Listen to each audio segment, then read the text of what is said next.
Hello, I'm Kathy Crabbe.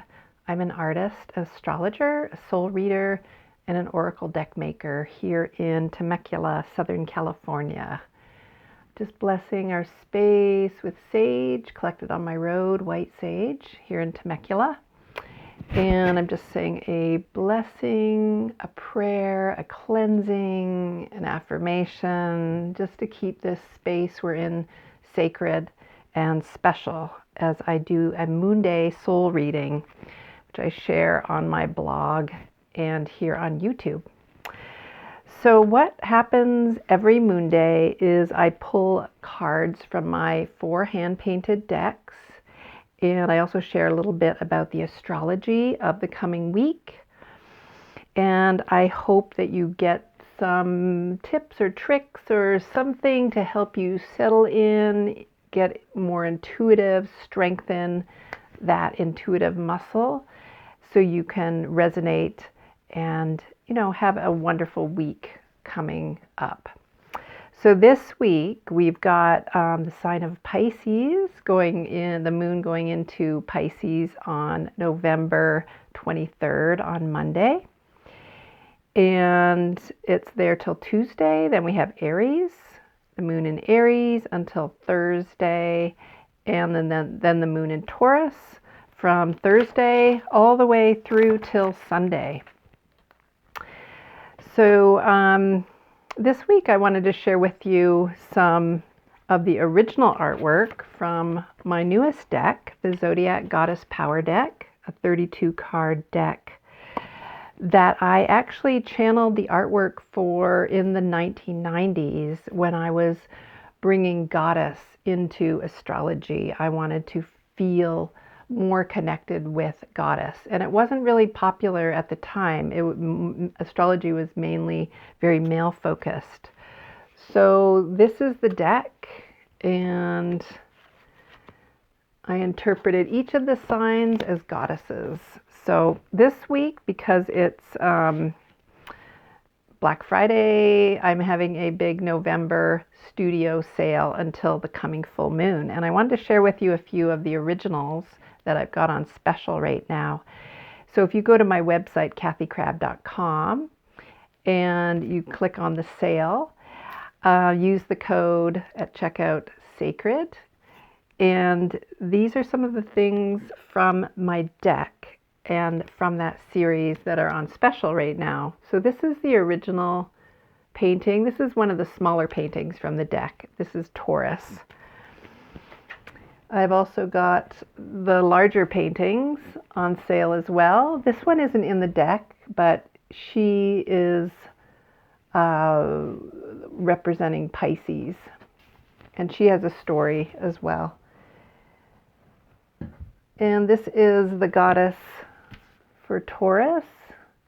This is a big 15 by 20 inch painting in acrylic and inks, just interpreting Taurus energy, earthy, ruled by Venus, the goddess of love, very, Venusian, lover of luxury, and being in nature. So those are actually 3 of the signs that we're working with this week. We've got the moon in Pisces beginning our week, so we'll just be tuning in very emotionally the beginning of the week, maybe an emotional time, a magical, creative, spiritual time. And then when the moon goes into Aries, we're going to probably feel a little more pepped up. Aries is fire. It's energetic. And then the moon, the later part of the week, goes into Taurus.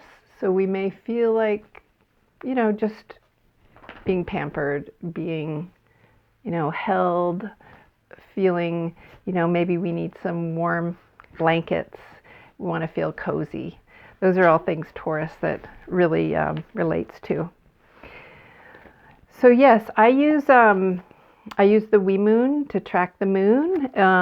If you're in the southern hemisphere, though, the Creative Cronies have put out this astrological diary and also a calendar for the coming year. And I have 7 of my illustrations featured. So I recommend that for the Southern Hemisphere.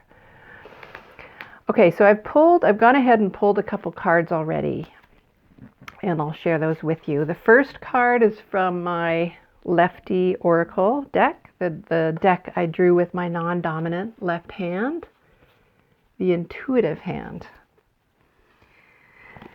So I'm going to just read this card as I always do. I put my hand over the card, see if any images come up to share with you. So just take a moment now, get relaxed, take some relaxed breaths, call upon your guides, the ancestors, the divines to be with you in this reading today.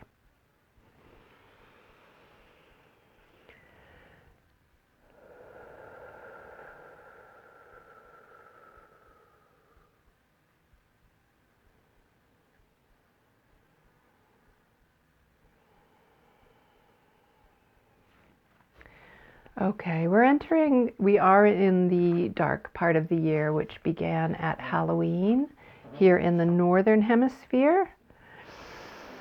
And this is a time when we're going to be just toning things down a bit, tuning in more intuitively to what we need, taking it down a notch, communing with our ancestors, communing with the things that have been mainly subconscious in the last part of the year, things that have been hidden or submerged.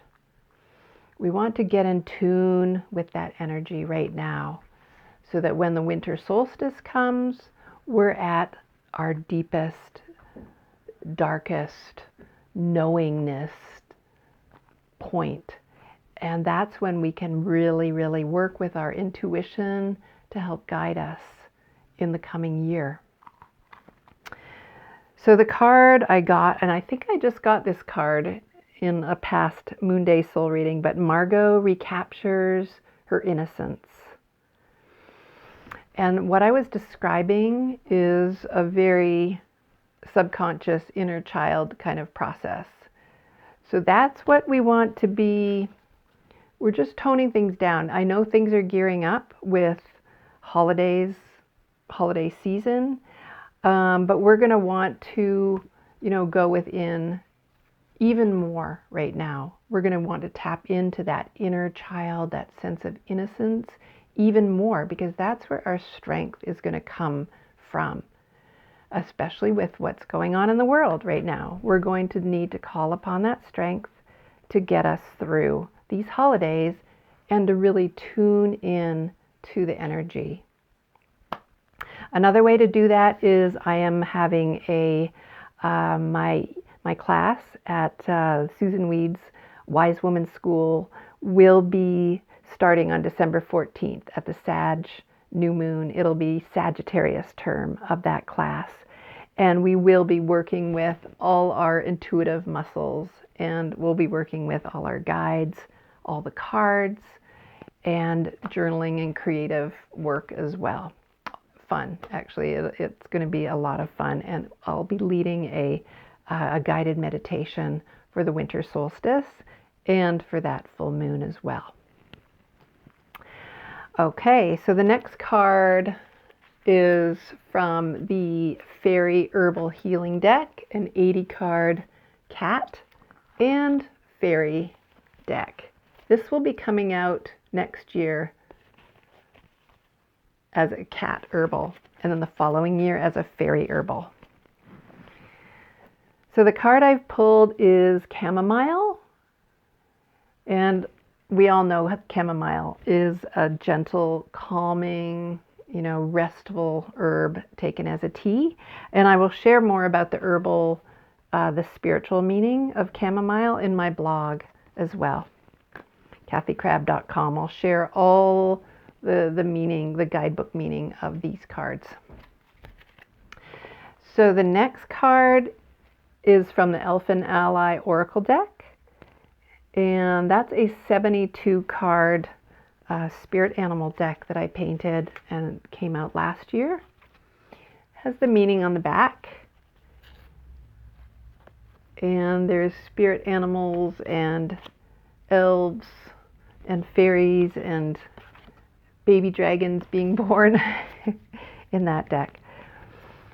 Okay, so the card for the coming week is the mouse. And the keyword for the mouse is mighty, the meaning taking small steps today brings your goal that much closer. Reversed would be losing sight of your dreams. So both things you'll want to take into account next week.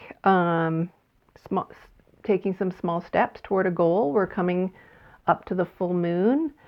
So that's when a time of flowering, whatever goals you set or intentions at the new moon, you're going to be, expressing those at the full moon. So taking some small steps toward whatever intention you set. Great time to do that this week.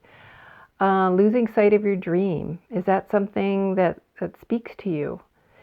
Is there something that you would like to be pursuing right now that you've shoved aside? Maybe take some meditation time to, look at what dreams you've shoved aside right now and get some insight at them, especially at the darkest time of the year, at the solstice, the winter solstice. Okay, so thank you again for watching this Moon Day soul reading video.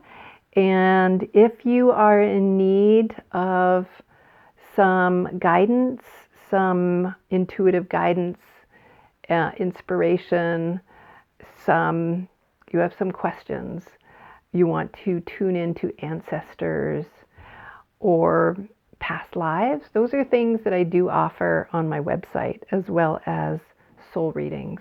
And I do work with all these decks, and we either talk on the phone or I do an audio recording and send you a PDF of all the cards from your reading. Thank you, and have a wonderful week. Blessed be.